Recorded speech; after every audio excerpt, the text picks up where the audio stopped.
A redenção no tempo das sombras, na dobra do tempo onde o bem e o mal travam seu duelo mais cru, onde o fardo da pobreza pesa como uma sentença sem tribunal. Ali caminha o homem, não o herói de armadura ou o sábio de biblioteca, mas o homem ordinário, esmagado e levantado. Derrotado e redimido um miserável talvez, mas não menos humano. E é nesta terra encharcada de lágrimas e esperança que Victor Hugo semeia seu épico, onde cada alma é um universo e cada gesto pode redimir um século de dor. Na alvorada sombria da condição humana, quando a miséria se confunde com o pecado e a virtude é uma semente que só germina entre espinhos. Ergue-se uma história não de reis ou de conquistas, mas de homens ordinários que carregam, sob os ombros arqueados, o peso de um mundo que os rejeita. Os Miseráveis de Victor Hugo não é um romance, é um testamento da alma, é um espelho do século XIX que, ao refletir os seus indigentes, acaba refletindo todos nós. Ali onde o céu pesa sobre Paris, onde a lama dos esgotos se mistura às lágrimas dos esquecidos, ali se traça o caminho de redenção de um homem que ousou lutar contra o próprio passado. Jean Valjean emerge da prisão com a alma corroída e as mãos calejadas não apenas pelo trabalho forçado, mas pela humilhação que o sistema judicial francês inflige àqueles que ousam sobreviver em vez de obedecer. Ele não é um assassino, é um homem que roubou um pão. Mas na lógica implacável da sociedade, a fome não é desculpa. E assim, durante 19 anos, ele é reduzido ao número 24.601, tornando-se mais um tijolo no muro de pedra que separa os homens de bem dos condenados. A liberdade, quando enfim chega, é apenas uma forma de exílio. Não há cama, não há trabalho. Não há nome que valha mais que o selo amarelo do seu passaporte de descondenado. Valjean não é um cidadão, é uma sombra. Mas é justamente nesta sombra que brota o primeiro raio de luz. O bispo Myriel, uma figura quase evangélica, acolhe o ex-presidiário com o gesto mais subversivo da narrativa. A bondade. Ele não interroga, não julga, não teme. Quando Valjean rouba sua prataria e é capturado, o bispo não apenas o perdoa. Ele lhe dá também os castiçais de prata e um olhar que desarma todas as certezas de ódio. É este gesto que altera a direção do destino. Hugo não desenha milagres com raios celestes. Ele mostra que um simples ato de misericórdia pode quebrar as algemas mais invisíveis, aquelas que prendem a alma ao passado. Jean Valjean, renascido, desaparece para que outro homem possa surgir. Sob o nome de Monsieur Madeleine, ele se torna industrial, prefeito, benfeitor, transforma uma cidade inteira com seu trabalho e generosidade. Mas a paz nunca vem de forma plena para aqueles que conhecem as entranhas da injustiça. O espectro de Javert paira sobre ele como a encarnação da lei sem compaixão.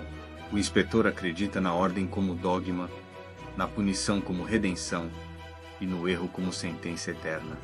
A obsessão de Javert por Valjean não é pessoal, é simbólica. É a batalha entre duas ideias de justiça, uma que se baseia na letra da lei, outra que brota do espírito do bem. Essa tensão entre legalidade e humanidade atravessa toda a obra como um rio subterrâneo. Quando Valjean descobre que um homem inocente foi confundido com ele, está prestes a ser condenado. Vive um dilema digno das tragédias gregas. Revelar sua identidade significaria perder tudo, inclusive a oportunidade de proteger Cosette, a menina órfã de Fantine. Mas a verdade, para Hugo, não é uma escolha. É um imperativo moral. E então Valjean se entrega, numa das cenas mais dilacerantes do romance, em que o coração do leitor se parte entre a lógica e a justiça verdadeira. Fantine é, por sua vez, o retrato da mulher despida de proteção num mundo que só perdoa o poder. Abandonada grávida por um amante irresponsável, perde o emprego por ser mãe solteira e vê-se forçada a confiar sua filha Cosette a um casal de estelionatários, os Thénardier. A descida de Fantine aos infernos não é resultado de mais escolhas, mas da crueldade institucionalizada de uma sociedade que julga pela aparência e despreza a fragilidade. Quando Fantine morre, moída pelo desprezo e pela pobreza, o leitor entende que a verdadeira tragédia não é a morte, mas a ausência de compaixão. É a partir da promessa de cuidar de Cosette que Valjean encontra seu segundo nascimento.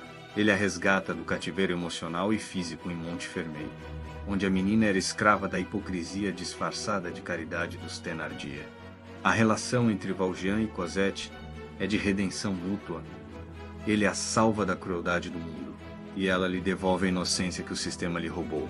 Juntos, passam anos escondidos, vivendo no anonimato, fugindo do radar de Javert, como se o amor precisasse se esconder para não ser aprisionado pelas regras do mundo. Paris, com sua pulsação revolucionária e suas contradições, prepara o cenário para a próxima geração. Marius Pontmercy, neto de um aristocrata e filho de um bonapartista desprezado, vive entre o dever e a descoberta, ao conhecer os amigos do ABC, um grupo de estudantes idealistas. Marius mergulha nos ideais republicanos e na esperança de um novo mundo. Sua paixão por Cosette é pura e transformadora, mas também o empurra para o confronto entre a juventude sonhadora e a realidade brutal. As barricadas, erguidas no coração de Paris, são mais do que defesa física. São a manifestação visível de um desejo invisível, o desejo de dignidade. Enjolras, o líder carismático dos insurgentes, representa o sacrifício consciente pela causa, e Gavroche, o menino das ruas, canta e morre como um símbolo da infância sacrificada pela história. Nas barricadas, Hugo nos mostra que a verdadeira tragédia não é a morte, mas a indiferença da multidão que passa ao largo. Quando Valjean, infiltrado entre os revolucionários, encontra Javert preso pelos jovens, tem nas mãos o poder supremo. Pode matar o homem que o perseguiu por toda a vida. Mas mais uma vez Hugo opta pela subversão moral. Valjean liberta Javert. Não por fraqueza, mas por grandeza. E essa grandeza, contraditoriamente, é o que destrói Javert. Incapaz de assimilar um mundo em que o bem não se encaixa nas engrenagens da lei. Ele se entrega ao Sena. Sua morte é o colapso da justiça sem alma. Marius, ferido na batalha, é salvo por Valjean, que o carrega pelos esgotos da cidade, uma descida literal ao inferno para devolvê-lo à vida. Mas como um Prometeu cansado, Valjean sabe que sua hora está chegando. Quando Marius e Cosette se casam, ele se afasta, temendo que a verdade sobre seu passado destrua a felicidade que ajudou a construir. É só mais tarde que Marius descobre tudo. Que sua fortuna veio de Valjean, que sua vida lhe foi dada por ele. Que o homem que julgava um criminoso era, na verdade, um santo, sem altar. Mas o tempo, este senhor impiedoso, não espera pelos arrependimentos. Valjean morre silenciosamente com os castiçais de prata ao lado, como símbolos de uma luz que jamais se apagou. Sua morte não é derrota, mas coroação. E Hugo, ao narrar esse fim, não nos convida ao luto, mas à reverência. Os Miseráveis não é apenas uma crítica social, é uma ode à possibilidade de redenção. É a ideia radical de que mesmo o mais vilipendiado dos homens pode se transformar em luz. É um alerta contra a rigidez moral, contra os códigos que não levam em conta a alma, contra os sistemas que esquecem que a justiça sem amor é apenas violência institucionalizada. Victor Hugo, em sua genialidade, criou uma obra em que cada personagem é uma encarnação de ideias. Valjean é a redenção, Javert é a ordem cega, Fantine é a mulher marginalizada, Cosette é a esperança, Marius é o idealismo burguês, Gavroche é a infância sacrificada, Enjolras é o sacrifício heróico, os Thénardier são a hipocrisia cínica. Todos coexistem num mosaico, onde o amor, mesmo ferido, sempre vence. E assim, quando a última página se fecha, não restam apenas lágrimas. Resta a certeza de que, em algum lugar entre o esgoto e as estrelas, entre a dor e o perdão, a alma humana ainda pode ser salva. O legado que Jean Valjean deixa ao mundo não é de ouro, nem de honra pública. É um legado silencioso, tecido com gestos que escapam aos olhos dos tribunais e dos manuais de moral. Ele não pregou discursos em praças, nem foi condecorado por nenhuma instituição. Mas ninguém, dentro daquele universo de personagens marcados pela adversidade, tocou mais fundo a alma humana. A trajetória de Valjean é o que resta de sagrado no homem comum, a capacidade de se tornar melhor, não apesar do sofrimento, mas por meio dele. Hugo constrói seu herói como um Cristo moderno, Ele carrega a cruz de sua condenação social, ao invés de se revoltar contra o mundo. Decide, pouco a pouco, substituí-lo com bondade. Cada gesto seu, desde a construção de empregos para centenas de trabalhadores em Montreuil, até o ato silencioso de devolver um centavo. Perdido por um menino é um protesto contra a lógica do mundo. Em um século onde o progresso era medido por máquinas e conquistas imperiais, Jean Valjean nos recorda que a grandeza de um ser humano reside em seu cuidado pelo outro. E o outro, no caso de Valjean, tem nome e rosto: Cosette. Uma menina inicialmente frágil, apática, maltratada como serva e moldada pela violência da infância. A figura de Cosette, ainda que etérea e idealizada por alguns críticos, carrega um simbolismo maior. Ela é o que ainda pode ser salvo. É a flor que insiste em nascer no terreno queimado da miséria. Ao adotá-la, Valjean não apenas protege uma criança, ele reconstrói em si mesmo a possibilidade de amar. E o amor no universo dos miseráveis é um gesto revolucionário. No entanto, Victor Hugo jamais se permite cair no romantismo fácil. Ele sabe que a realidade não concede redenções sem conflito. A cada passo que Valjean anda em direção ao bem, Javert o segue, como a sombra de um mundo que não aceita desvios. Javert, com sua rigidez impassível, não é um vilão clássico, ele é trágico. Vive escravizado por uma lógica em que a lei é sinônimo de moral, e a obediência é o mais alto bem. Em sua mente, não há espaço para nuances, zonas cinzentas ou contextos atenuantes. O mundo é preto e branco. Criminoso é criminoso, não importa o motivo. Quando Valjean o poupa na barricada, a mente de Javert entra em colapso. Ele, que viveu como a espada da justiça, se vê desarmado por um gesto de misericórdia. E é isso que o destrói. Seu suicídio não é fuga, é conclusão lógica. Ele não se mata por desespero, mas por coerência. O mundo em que acreditava não existe mais. Javert é, assim, a vítima mais ilustre da bondade que não compreende. É o homem que jamais perdoou a si mesmo e, por isso, não suportou o perdão do outro. Enquanto isso, Marius, o jovem estudante dividido entre ideais políticos e amores juvenis, é lançado ao centro da revolução. Ele representa uma França jovem, culta, porém desconectada da miséria real. Seu encontro com os amigos do ABC, Enjolras, Courfeyrac, Combeferre, Grantaire e tantos outros, marca sua iniciação num mundo onde a justiça exige mais do que palavras, exige sacrifício. Nas barricadas, os jovens não morrem por glória, morrem porque acreditam. E é justamente isso que dá peso à sua morte.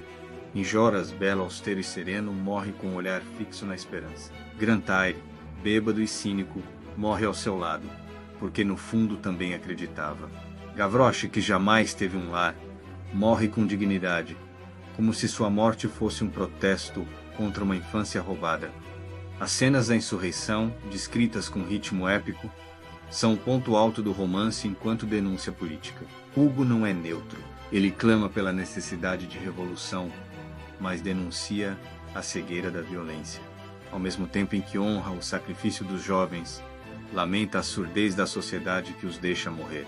As barricadas são o palco da tragédia moderna, um povo que clama por justiça e um Estado que responde com fuzis.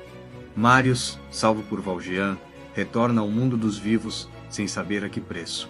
Sua união com Cosette, ainda que marcada pelo amor sincero, carrega a sombra da dívida moral, ao descobrir que seu sogro é o mesmo homem que lhe salvou a vida e doou sua fortuna. Marius sente o peso da vergonha e da gratidão. E é esse momento, já no final do romance, que revela o ciclo completo da narrativa. O miserável que foi condenado, perseguido, escondido, agora se revela como o pilar invisível da felicidade alheia. Valjean, já enfraquecido pela idade e pelo afastamento de Cosette, entra em seu último inverno. E ali, nos instantes finais, Hugo escreve talvez uma das cenas mais belas da literatura ocidental. O ex-condenado morre não no desespero, mas na plenitude, com os castiçais de prata ao lado, símbolo de seu novo nascimento. Ele entrega sua alma em paz. Não há aplausos, não há honras, mas há luz. Uma luz que não vem dos vitrais das igrejas, mas da consciência limpa. Hugo, em sua pena transcendente, nos diz: a maior glória é ter amado. Nesse romance de mais de 1000 páginas, não há um só personagem que não represente algo maior. Os Thénardier, por exemplo, são mais do que vilões. São a encarnação do oportunismo social. Eles sobrevivem sempre, adaptando-se às ruínas, como ratos entre escombros.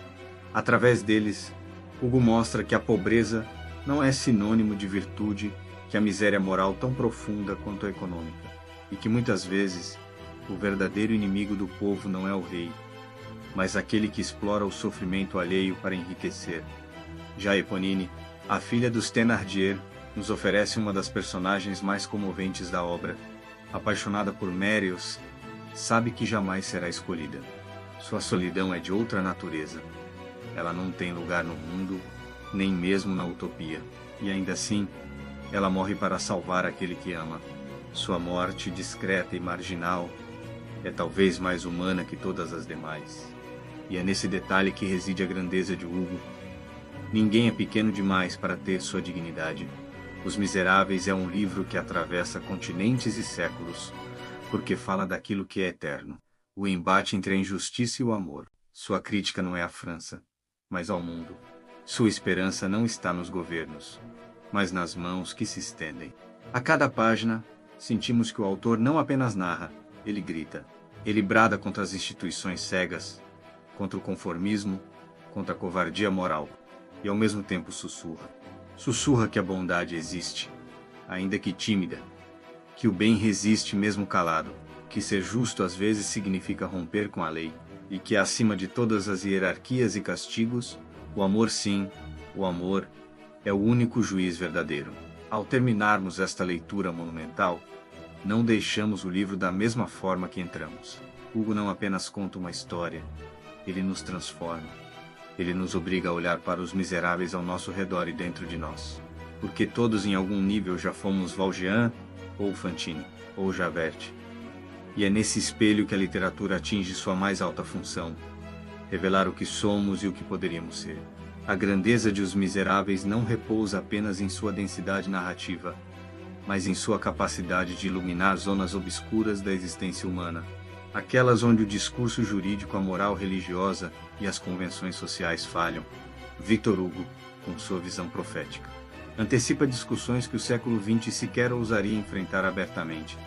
A falência das prisões como meio de reabilitação, a hipocrisia do puritanismo burguês, a injustiça estrutural que condena os pobres à invisibilidade. E ainda assim, apesar de toda a dor, a esperança. A esperança não vem dos palácios ou dos parlamentos. Ela brota discretamente entre as frestas do sofrimento, num gesto de acolhimento, num ato de perdão, na escolha de não retaliar, no amor que resiste em meio à podridão. Jean Valjean não salva o mundo, ele salva uma criança. Mas ao fazê-lo, redefine o sentido da vida. Fantine não muda o destino da França, mas seu martírio denuncia uma cultura que criminaliza a maternidade solitária. Javert não representa o mal, representa a tragédia da fidelidade cega a um sistema desumano. E Cosette, por sua vez, é a metáfora mais pura de renascimento. Ela floresce onde antes havia abandono, representa o que ainda pode ser protegido, moldado, educado. Quando Cosette vive, quando ela ama, quando sorri, todo o sacrifício anterior ganha sentido. Hugo nos diz: talvez não possamos mudar o passado, talvez não sejamos capazes de curar todos os males, mas sempre podemos cuidar do futuro. Esse futuro, entretanto, exige coragem. Exige que sejamos capazes de ver nos miseráveis a nós mesmos, que não deleguemos ao Estado ou à caridade o que só o afeto pode cumprir. Exige que saibamos, como Valjean, reconhecer quando um gesto de bondade vale mais do que 1000 sentenças. E, acima de tudo, que compreendamos que não há redenção coletiva sem justiça individual, que nenhuma sociedade é grande se abandona a seus pequenos. Ao fim do romance, quando Valjean morre com o coração em paz e os castiçais acesos, não há tristeza, há verdade, e essa verdade nos eleva. Porque percebemos, enfim, que o valor de um ser humano não se mede por suas falhas, mas por sua capacidade de transcender, que ninguém, absolutamente ninguém, está além da possibilidade de ser amado ou de amar. Os Miseráveis é, portanto, um convite Um convite à leitura, sim, mas também à empatia. A rebelião contra a frieza do mundo e a defesa apaixonada da ternura. Hugo escreveu para sua época, mas falou com a eternidade. E é por isso que, ao fechar seu livro, temos a sensação de que ele ainda caminha entre nós, não nas avenidas da glória, mas nas vielas esquecidas da cidade, nas esquinas da injustiça, nas janelas onde uma vela ainda resiste à escuridão. E enquanto houver alguém disposto a acender essa vela, mesmo que pequena, mesmo que vacilante, Victor Hugo não terá escrito em vão. Se esta história mexeu com você, se sentiu a dor de Valjean, se enxergou nas lágrimas de Fantine, se desejou lutar ao lado de Enjolras, ou apenas sonhou com a paz que Cosette encontrou, então este canal é o seu lugar. Curta este vídeo, inscreva-se no Vivendo de Literatura e compartilhe essa jornada com quem também acredita que a literatura é uma arma contra a indiferença. Aqui, cada página é um chamado à consciência, cada obra um espelho da alma humana. Que a chama dos castiçais nunca se apague